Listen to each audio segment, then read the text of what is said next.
gurus tell everybody that wholesaling is the easiest and cheapest way to invest, but that's just not the way we do it. If you're going to be sending people and trying to get off-market opportunities, you've got to have a budget that you can basically expect to not get anything back for 3 to 6 months. Welcome to the Rental Property Owner and Real Estate Investor Podcast, brought to you by the Rental Property Owner Association, providing benefits and services to real estate investors and rental property owners for over 48 years. With your host, Brian Hamrick from Hamrick Investment Group. Hello and welcome to episode 66. My guest today has systematically and deliberately built his wholesaling company called Return on Investments, LLC, into the largest wholesaler in Southeast Michigan, specializing in the Tri-County metro area of Detroit. He and his partner do 20 deals a month by marketing to homeowners and sellers and assigning the off-market contracts to investors of all specialties. He's also continuously building his own rental portfolio of single-family homes, and he just invested in a 40-unit apartment complex as well. Mike Cowper, thanks so much for being on the show. Yeah, Brian, thank you so much for having me. Now, I got your name from Josh Sterling, who's been a guest on our show many times, and I asked him who's active in Detroit that he thought I should talk to, and he brought up your name, and he said that you have built a very systematic wholesaling business that he really admires. I mean, he said it might even be the biggest in the state. Can you tell us a little bit about your business? Yeah, absolutely. So my partner, Mike Simmons, and I did kind of like what you just said. We systematically built up a investing company, and we really set out with that goal in mind. So kind of with the end in mind is how we put it together. But while we were growing our business, what we tried to do is really identify key points within our business that we could systematize, create a process manual for, and then ultimately either automate or outsource that by bringing on people to our team to manage those roles within our company. So the way our business looks today is 8 to 10 people. We're currently always looking for people to bring onto our team, but it really starts off with the marketing. So we have a systemized process where we send out postcards, where we drive leads using different online avenues like pay-per-click, AdWords, and things of that nature to try and actively find those sellers who are trying to sell their property to an investor. You know, the thing is, everybody knows of agents. Not everybody knows that investors are out there looking to buy properties for cash and help them solve their problem, which is they can't typically sell it the traditional route through an agent because of one reason or another. So once we start driving those leads, then it moves on to our phone team who manage those leads. We call them, they call us. We try to schedule an appointment. We go out on that appointment with our acquisitions person who goes to those properties, meets with the homeowners, tries to understand their situation, and ultimately negotiates a purchase price that our company can either buy it at, or we can, like you said, assign our contract to other investors who might be more specialized or more focused in that area.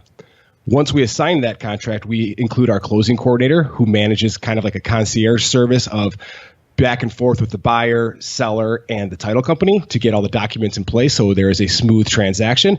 And then also we have a disposition manager who takes those contracts once we get them and starts to try and market them to our investors who are interested in purchasing these off-market contracts. And that includes both landlords and flippers, depending on what the deal looks like and where the deal is located. So that's kind of soup to nuts how our process works on a high level. Yeah, that's a great high level view of what you do and the systems you've put in place. Let's take it back. I want to kind of step back a moment. You said something before we started recording about gurus. Can you repeat that? Because I thought that was an excellent quote. I don't remember exactly how I said it, but essentially gurus tell everybody that wholesaling is the easiest and cheapest way to invest, but that's just not the way we do it and not the way we built our system to reliably and predictably get us leads and contracts so we can have a business on purpose.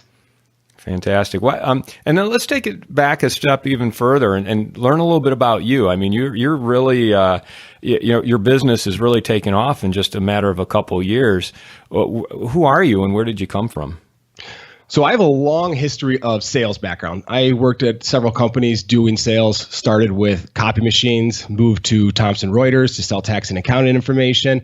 And then my final step in the corporate path was as a pharmaceutical sales rep. During that time, I bought my first rental property in November of 2014 and quickly acquired 2 or 3 more within the span of 3 to 5 months. At which point I started going to the local RIA groups and meetings, and it's actually where I met Josh Sterling as one of those group meetups, and really fostered a long, and great friendship with him. He manages all of my properties. I'm actually a part of one of his syndication deals. So that's kind of how I started, and I really caught the bug.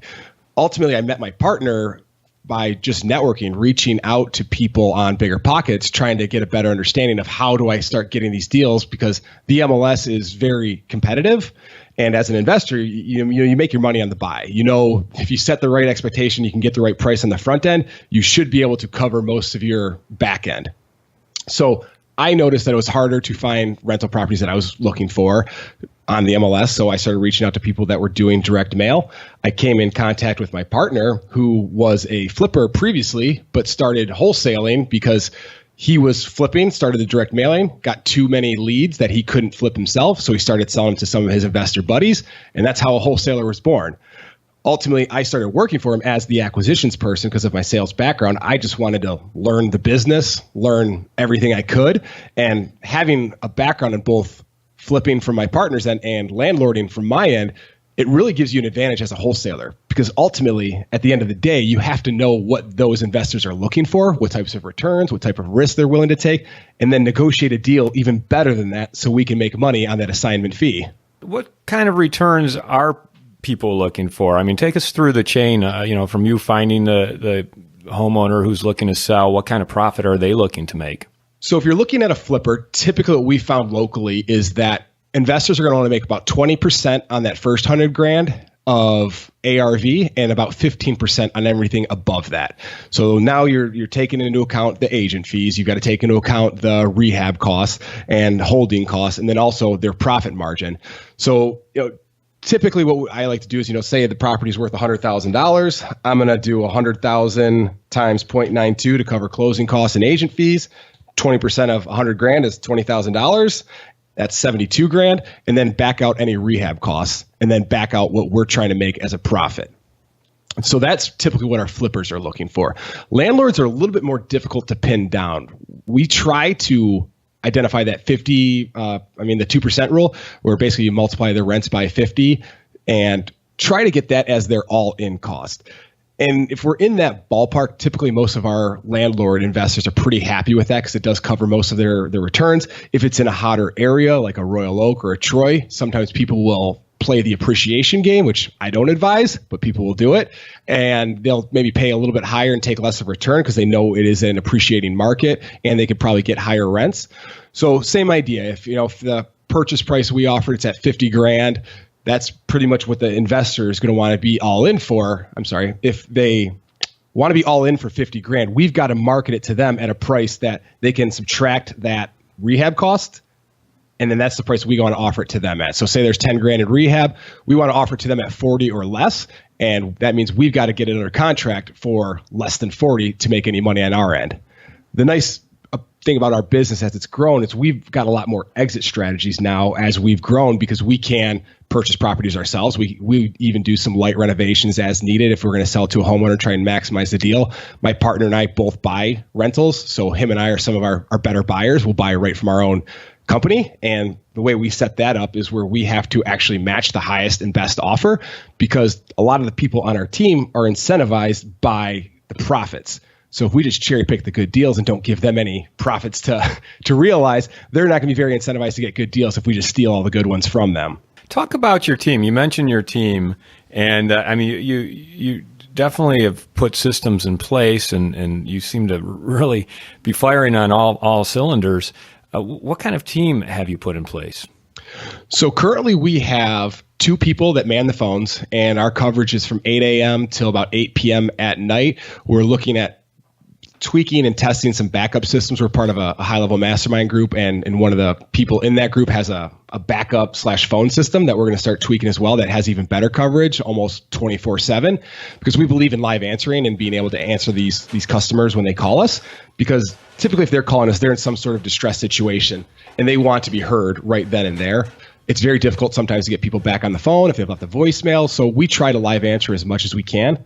But that's where it starts. We have the two people on the phone, which are really our customer service representatives. They are supposed to put a very positive spin on everything they talk about, build up our company, our brand, what we can do, how we can potentially help the seller, and ultimately schedule an appointment with them to come and do a visual inspection of the house.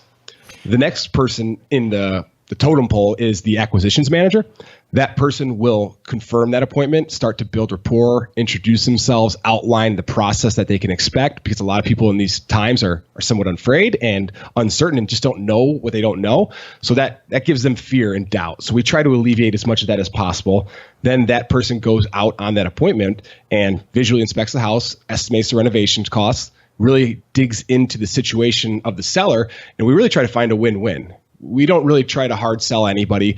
Ultimately, as an investor, we can help solve whatever their underlying problem is, really only by purchasing their home. And in order for us to keep our business going, we've got to purchase it at a certain price that allows us to earn a profit on it. So going through that with a homeowner, they understand that they've typically got themselves in a situation where, unfortunately, they don't have as many options as they would have liked. So that's kind of the acquisitions. Right now, we have two people manning that role, and we are actively doing some interviews to continually bring that on because we have aggressive goals this year, and we want to continue scaling up. The next person is our transaction coordinator. We just have one of those. She's been with us for a very long time, almost since the beginning.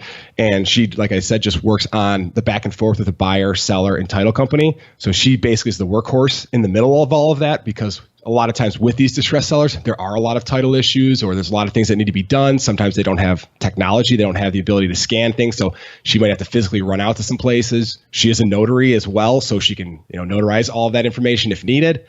And then our dispositions person, and they basically are the one that is marketing the property, setting a purchase price that we want to try and target, our sale price for the investors. And they are responsible for showing the property to investors and negotiating those prices. And then one I forgot to mention, we actually have a project manager as well, because oftentimes if we do take ownership, or if a house is in cluttered condition, we'll have a clear out or we'll have a clean out of that property just so it shows a little bit better. And if we do some of the work ourselves, we don't necessarily have to find and retrain and look at crews and manage contractors. That's just not something I enjoy doing or my partner enjoys doing. Well, that's a very impressive team that you have there. Where do you fit into the whole process? So my partner and I actually have a pretty good division of labor. I handle most of the front end things. So once the phone starts ringing to us getting the property under contract, that's where I manage. I'm really big on the systems and processes, and most of my time that I spend now is training and creating systems for our team. So what that looks like is, coming up with a call script, coming up with a process through our CRM, so a lot of the tasks can be automated. That way people aren't trying to remember what it is they have to do every time. They're going to get a checklist automatically assigned to them when certain events happen. The other thing is an ongoing training and hiring for those people in those areas. So people typically want to do their best and they try their best, but they don't know everything that they don't know. So being able to properly transfer that information to them, be a resource to them, is a pretty big time commitment. And that's probably the biggest struggle / area of improvement I've been working on myself is becoming a better manager and a better trainer. Because, as a salesperson, I'm very good at it. Sometimes it's difficult, though, to transfer that knowledge and then hold people accountable in a positive way. My partner and I both pretty type A, go. So sometimes we have to remember to say, hey, good morning, before we jump right into what we want done. So that's a learning process that we've been working on. But yeah, I work on really a lot of the acquisition side. And then once it gets under contract to sale, then that's where Mike works on a lot of that. So deciding what the best exit strategy for our company is, managing the people that work on either the sale of the process or the transaction process or the renovation process. He kind of oversees those people. Now, you're doing roughly 20 homes a month. That means just, if you're working 5 days a week, that means just about every day you're buying and selling a new home. Yeah, it took us a little bit to get there, but what really allowed us to do that, and it seems like a lot of business owners don't talk about it enough in the real estate groups and sometimes even the podcast, is, everyone has these different strategies, but the big strategy is building a business that's systematized and building a process that can be followed repeatedly. That way you can scale it. If we want to continue to grow, which we plan on doing, is all we have to do is turn on more marketing and then add more pieces to the puzzle. So bring on another person to handle that surplus of work. But the system has been created, the training process has already been created. So now all we have to do is decide when we want to turn the faucet on higher or lower. And the creation of that system, I mean, it sounds like you've spent a lot of time putting that system in place. Is this something you made up as you went along, or are there programs out there that you were able to kind of plug into what you were doing? So I did create all of these myself. We are a part of a mastermind group that has some coaching involved, and we got a lot of the general ideas and systems outlined from Andy McFarland. He's the guy we work with, but he had a great wholesaling business and has a great wholesaling business out of Utah. And we tried to model after him. So that's kind of where we identified the pieces of the puzzle, the people that we needed to have on board. But every market's different and every personality and business type is different. So I wake up at 4 to 5 every morning. I usually spend those first 3 to 4 hours trying to work on the biggest impact task possible. And what that has been for me, I read a book called Procrastinating on Purpose, and I recommended it to Josh as well, and he loved it. But essentially, it's doing important tasks now that are going to create more time for you later. And I realized early on that having those systems and having those processes created and thought about allows us to avoid a lot of the pitfalls. And then if we do find something that's wrong, that we can just fix a piece of a roadmap rather than having to recreate everything every single time. It's like you can go to any McDonald's on the planet and you're going to get a burger that's going to taste the same. That's kind of what we're trying to do. If you put any person into these roles, they should be able to catch up pretty quickly and start being very efficient in what we're asking them to do. There's kind of two directions I want to go here, because you mentioned your mastermind group and how you kind of learned a lot of your system and worked a lot of your system through your mastermind group. Let's start there. I mean, tell me about this mastermind group. What is it? Who's in it? And how has it benefited you? So I would say that's maybe the single biggest decision and impactful decision Mike and I have made for return on investments was to join that. We joined it of November of 2015. And the people that are in it, the two coaches when it started were Andy McFarland and Justin Williams. Andy McFarland did $3 million in wholesaling last year, did about 250 property transactions total. And Justin Williams flips over 100 properties a year remotely.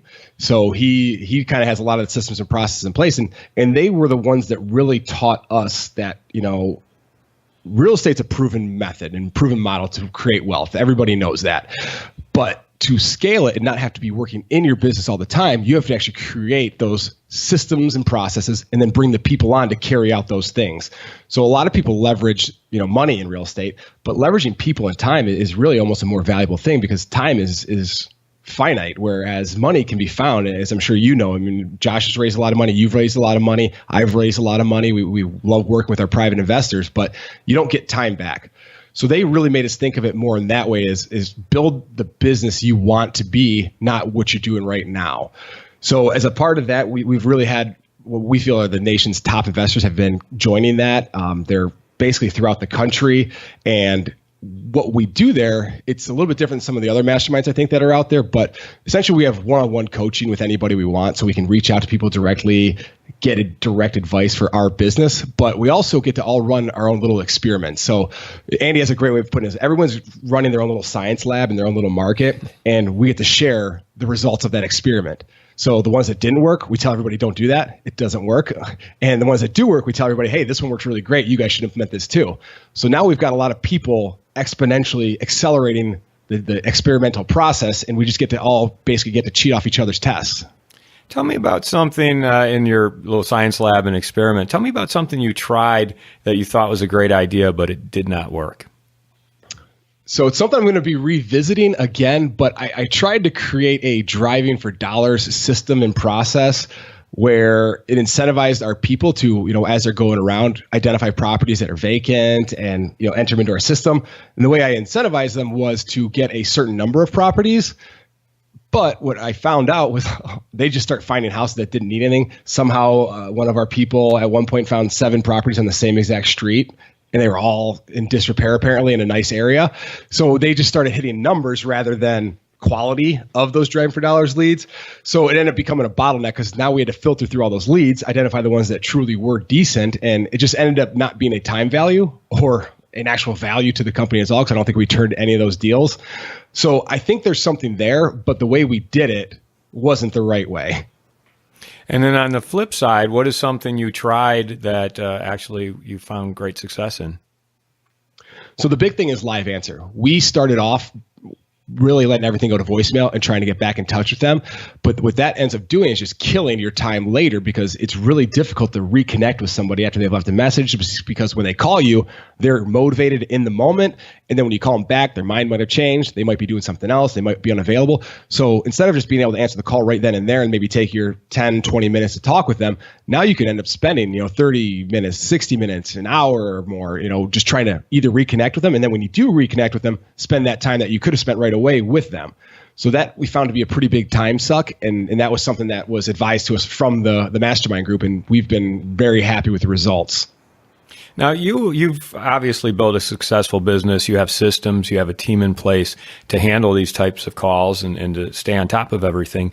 A lot of wholesalers have taken a class or gone to some sort of seminar, and they want to do it, and they're trying to do it by themselves. What advice would you give them to say, hey, if you're really serious about it, here's what you need to do to take it to the next level?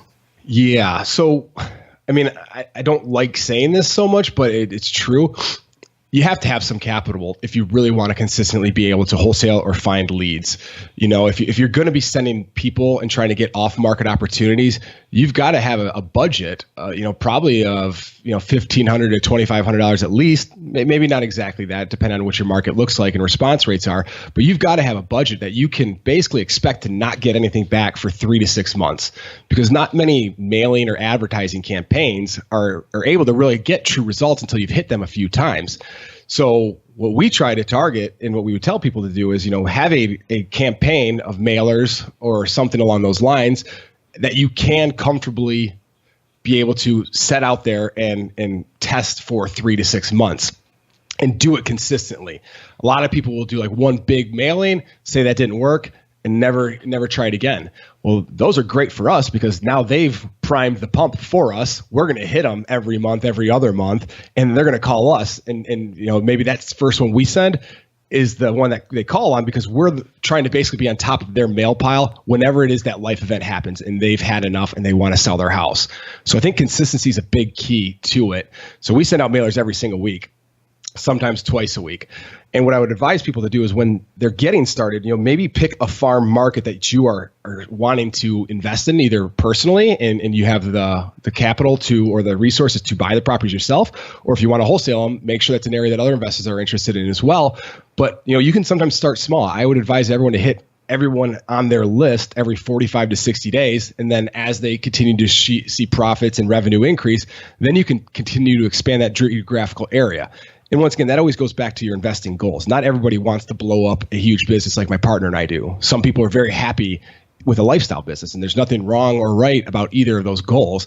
So just figure out what it is that they want and then try to deconstruct and work backwards. Have the end in mind when you're thinking about what you're trying to do while investing, because there are a myriad of ways to make money as an investor. But as a wholesaler, I would say pick a farm market. We send out to equity because we want to sell it. People to be able to sell to us, and there's equity to be given away. That's how we make our money. They have to give away some equity. We take away their problem of a distressed house. What other mistakes do you see beginning wholesalers making? Not being totally truthful. A lot of times you'll see people either daisy chaining properties or selling deals that they don't have. So I would always caution that, your reputation is very easy to tarnish and very hard to build. So being open and honest with people, I would say that's probably the biggest thing. Don't try to say something you're not. I'm not a big fan of the fake it till you make it that a lot of people try to do and present. Be honest with people. Don't be afraid to make mistakes, and don't be afraid to ask questions, because everybody started there, and people can understand more genuine people when they are that way. And as a beginner, don't be afraid to ask those questions, because if you're talking to a good investor, they started there too. Don't be afraid of those questions. And now let's talk a little bit about the other side of the wholesaling. I mean, you've talked about finding the sellers, but then you wholesale to investors or rehabbers or buy and hold people. Now, I was looking at your website, and by the way, do you mind giving out the address, or is that? Yeah, if people want to be a part of our buyers list in Metro Detroit, we don't do anything in the city, but all the suburbs surrounding it in Metro Detroit, you can sign up to be on our email list at webuyroi.com. Just put your name and email in there, and you'll start getting our daily emails with the properties we have available. Yeah, webuyroi.com. Okay, so I was looking at it, and you do something that I think is just really kind of interesting, and it's sort of addictive in a way, especially if you're looking to buy rental property or rehab or whatever. It's kind of like just a list of properties with photos, the price, and some a quick description. But the way you've put it together is different than I see probably 99% of the other similar type of websites. Is this a platform that you came up with yourself, or how did you design this website? So my partner was more involved with the designing of the website. However, what we typically do is we use an autoresponder, Aweber. Other people use MailChimp and things like that. But we took the time to build a template that was a little bit more appealing to people. And our thought process is we don't want to make the decision for people. So we intentionally leave out ARV, rehab costs, because one person, can argue one ARV and another person can argue another. And the same thing with rehab, depending on who has what available, what type of crews, if they're doing the work themselves. So we just try to put facts in there, and we put basically the property address, the stats on the house, what we feel are renovations that should be done, but we don't put a price tag with it. And then we have a ton of pictures and try to share a video as well. That way you can get a full experience of exactly what that property looks like before having to physically go out there, because not everybody has the time to do that. People do work jobs. People don't have the time, and sometimes scheduling is an issue. So we try to put all the information in front of you so you can make an informed decision before you have to do anything than leave your computer. Yeah, and that's really what it is. It's the experience. There's something addictive about the experience of it's like looking through a catalog of reasonably priced homes that you can buy and make a decent profit off of. Yeah, I'm happy to hear that you say that. I mean, we're always like that feedback. We try to be different rather than, the blind CC email that you get from a lot of people and it's just, text there. So we try to make it appealing. We try to give you as much information as possible and then let you make an informed decision and offer based on, your numbers and your returns that you have to get. Yeah. Now, how do you work your buyers? I mean, is it really everyone's coming to you through the website, or how do you make sure if you're doing 20 homes a month that you have plenty of buyers on the other end? So that was kind of an organic growth, going to the networking events, meeting the local investors. But we've also been very on purpose with that. When we do send out our emails, there's a link to sign up because people will oftentimes forward it to other people. People will talk about it and share it. So we always have that link to get to our website. And then the other thing we've done, it's kind of a ninja trick, but you've probably received them. We send out mail to buyers, cash buyers that have bought in the past certain amount of time. I can't remember exactly what we use, but I think it's like the past 12 months, a cash buyer that's an LLC. So we'll send them a direct piece of mail and they can choose to sign up if they want. Essentially, we just tell them what we do, that we find off-market opportunities. Sometimes we don't buy them ourselves and we assign them to other people. If they're interested, they can sign up or give us a call. So we do that somewhat regularly. The other thing is, just having good deals and having a lot of them tends to be its own magnet because people hear about it. People want to find those off-market deals. People eventually get fed up with the MLS and everyone paying retail for stuff that should be investment prices. So I think it's kind of like a whole ecosystem that we have enough deals, people share that, and then we try to advertise it as well. And along this process of finding the seller, getting the property under contract and then finding the buyer at the other end, what part of that process gives you the most friction? So probably the most friction is that handoff to the disposition side of the team. So introducing our closing coordinator and explaining that we're going to have to typically show the property a few times. So that's sometimes where it can become challenging if it's an owner occupied or tenant occupied and it's not just vacant, because then you have to have more of that coordination involved. You've got to be able to align schedules. And then at the same time, we do a pretty good job, I think, of educating our buyers to not talk to the seller, to not kind of get too deep in it, just go in, analyze the property, because all that really starts to do is add some confusion. And we really try to be that intermediary for everything. We try to be the point of contact for everyone, almost like a concierge service, rather than just assigning the contract and then disappearing. We try to see it from beginning to end and be that point of contact for everybody involved. But sometimes that scheduling and that showing can be difficult at times, especially when the homeowner's really anxious and in a kind of an uncertain point in their life. When they see a bunch of people coming through their house, sometimes that scares them a little bit. But we try to mitigate it. And that goes back to our marketing process to our buyers, that when they sign up for our emails, we don't cherry pick that. We don't give anybody first dibs. We send out everything to everyone. Everyone gets a chance to look at it. And then by having all those pictures, having all that information, we try to reduce it to people that are willing to make an offer verbally, with a visual confirmation of that. And we only try to get, 2 to 3 people in that property. So the highest bidders and the people that, we know can perform typically, we'll give them some preferential treatment and let them get in first instead of, just letting everybody and their brother go look through a house. Let me ask you a little bit about your market. You're in the tri-state area near Detroit. You're not actually marketing anything in Detroit, but around Detroit. Can you talk about your area and why you like that? Yeah, so we actually have 3 counties, Oakland, Macomb, and Wayne County, that are in that tri-county area. We call it Metro Detroit. Essentially, all of those have basically a little bit of every investor style. We stay out of the city. There's a lot of people that do like to invest there. We stay out of it just because you have to know it so intimately, street by street, that it's almost its own beast in its own.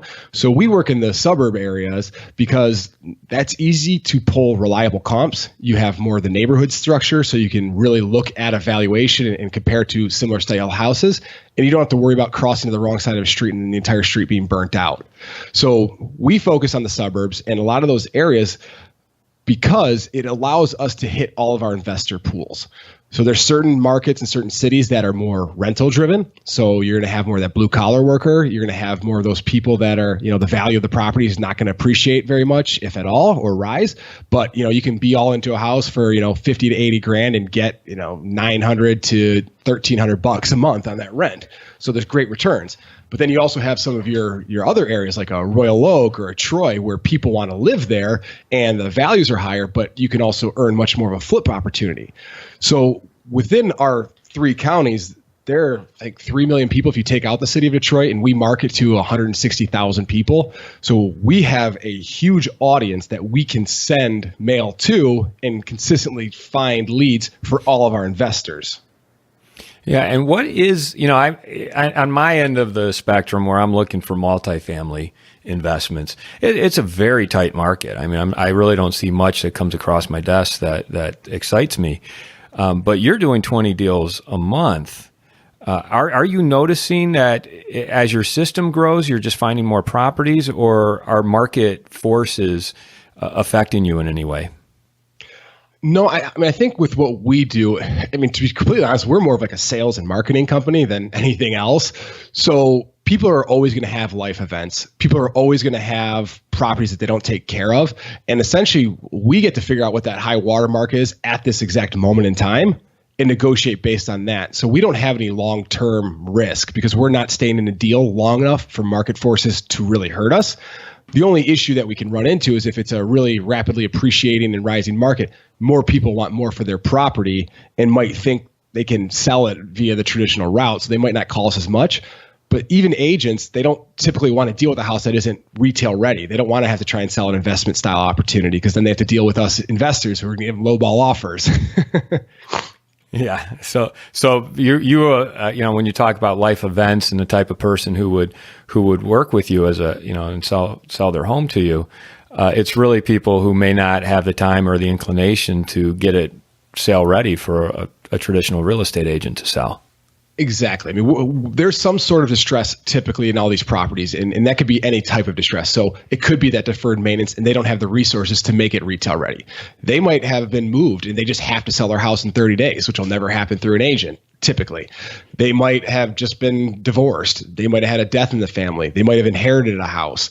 They might just not want to have to show their house to a ton of different people and leave. I mean, we bought a property because at a huge discount because a woman just didn't want a handicapped child to have to be worried about coming in and out of people and moving for showings and cleaning up like that. So we're just trying to solve a problem that these people have. And we are a subset of the market. We're not buying a lot of these houses that agents want. We're buying the ones that the agents don't want. And you've done a lot of volume. I'm wondering if you have any houses or deals that really stick out in your memory as either being like really difficult or horror story type stories.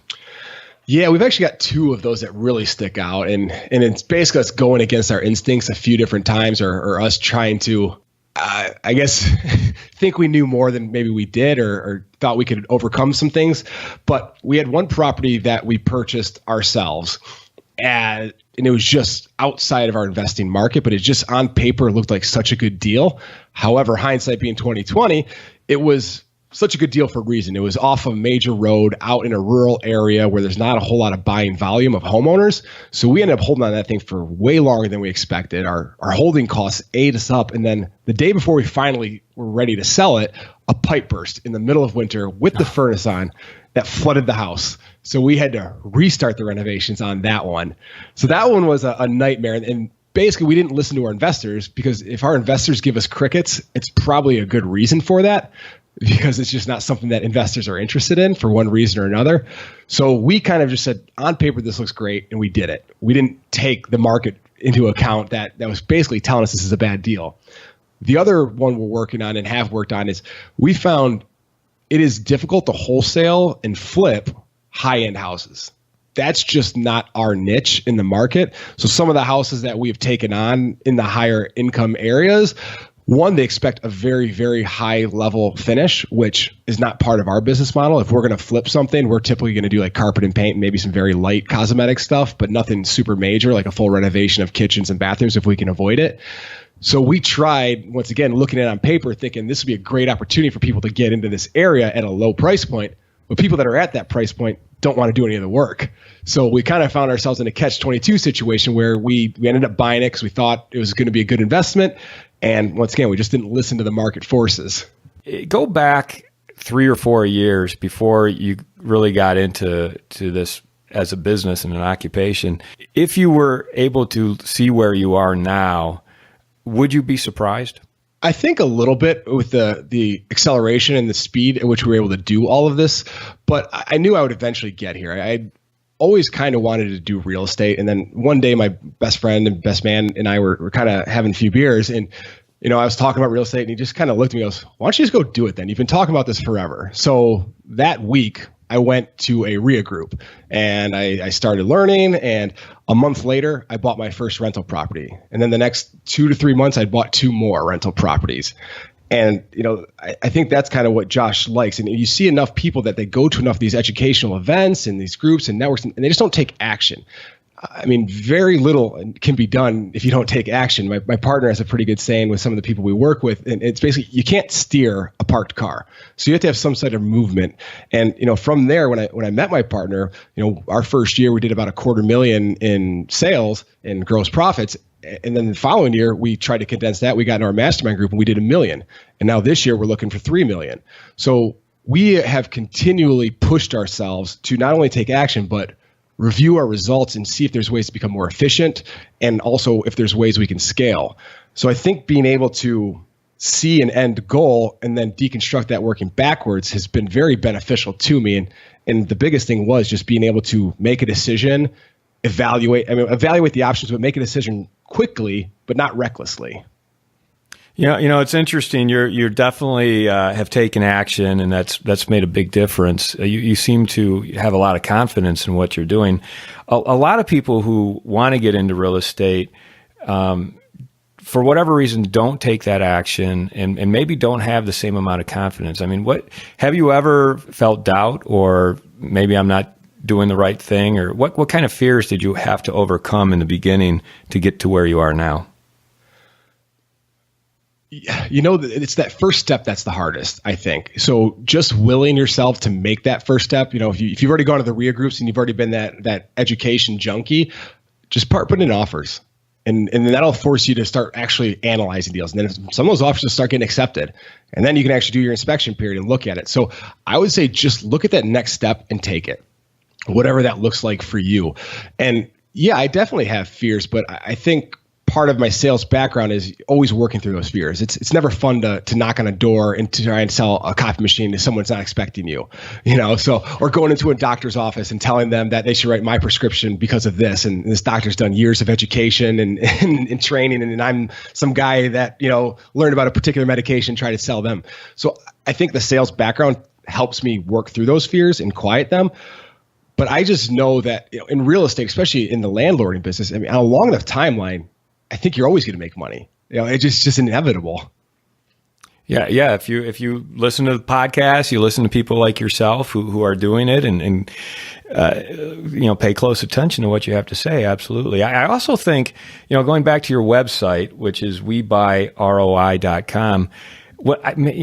I keep thinking about that. What was it that really struck me about it? And I think it is that if you are trying to take that first step, your website is the perfect place to go to see what's out there and make those offers, because the price point of a lot of what I saw was anywhere from $10,000 to $40,000, $50,000. And you even have what the rental meter says you could get in rent. So it's a great place to kind of start and just start analyzing certain deals that you might find on your website. Yeah, I completely agree. And, that's the nice thing. If anyone in your audience wants to reach out, I try to make myself very available. I got a lot of help when I started off from people like Josh, from other people that were in the investing community.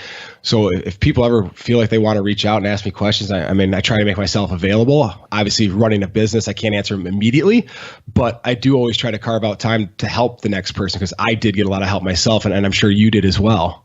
And what's the best way to get a hold of you? I can be reached at Cowper, COWPER at webuyRoi.com.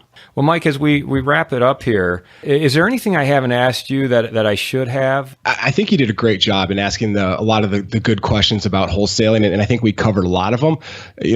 There are weeds that we could get into in each specific step of all of this, but my advice would be always just take that next step, right? You don't have to worry about steps 8, 9, and 10 when you're still trying to take steps 1, 2, and 3. There's a saying that I like, and as you get to know me, you'll realize I'm a big quote junkie. But there's a saying that says, go as far as you can see, and then you'll see further. So you'll take that to heart. Walk down the path. If you're just getting started, you want to start mailing. Okay, well, figure out what your budget can be, and then send out some mailers with your phone number on it, and see what that looks like. Does it get you a bunch of calls? Can you start going on these appointments? Can you put them under contract at a price that makes sense? Well, once you do that, then you can start thinking about how do you sell that? Or is it something that you want to work on yourself?